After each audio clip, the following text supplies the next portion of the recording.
Reliance Jamnagar AI mega project ఇప్పుడు ప్రపంచ tech రంగంలోనే అతిపెద్ద హబ్ గా మారింది. ఇప్పుడైతే మెటా కూడా ఇందులో భాగస్వామ్యమైంది.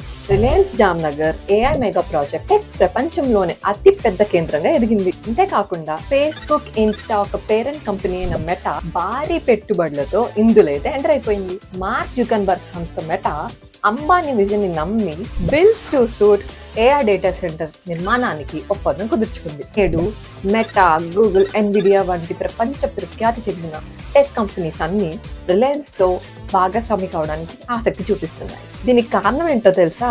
అంబానీ గారు సృష్టించిన జీవ చరిత్ర. ప్రతి భారతీయుడికి తక్కువ ధరలో 4G డేటా, స్మార్ట్ మొబైల్ ని అందించాలని రిలయన్స్ ఒక లక్ష్యం. అందుకే తెలుగు, తమిళం, మరాఠీ, బెంగాలీ సహా భారతీయ భాషలన్నిటిని అర్థం చేసుకొని స్వదేశీ సాఫ్ట్వేర్ అండ్ హార్డ్వేర్ ని రూపొందించింది. కేవలం 699 అందుబాటులోకి తీసుకొచ్చిన జియో భారత్ ఫోన్ చేంజర్ గా నిలిచిపోయింది. ఇది 10 కోట్లకు పైగా యూనిట్ల అమ్మకం పోవడం వల్ల రికార్డులే సృష్టించింది. అంతేకాకుండా 53 crores పైగా జియో వినియోగదారులతో ఏఐ స్కానర్, భాషా అనువాదం, ఏఐ ఫోటో ప్లే వంటి ఫీచర్లతో పాటు ప్రపంచ స్థాయికి చెందిన జియో ఏఐ క్లౌడ్ ఫీచర్ కూడా అందుబాటులో ఉంది. ఈ విజయాలన్నీ భారతదేశపు డిజిటల్ ఏఐ భవిష్యత్తుకు రిలయన్స్ తమ భాగస్వామ్యాన్ని నిరూపిస్తుంది. అందుకే ప్రపంచంలోని అగ్ర కంపెనీలన్నీ రిలయన్స్ తో కలిసి చరిత్రను సృష్టిస్తున్నాయి.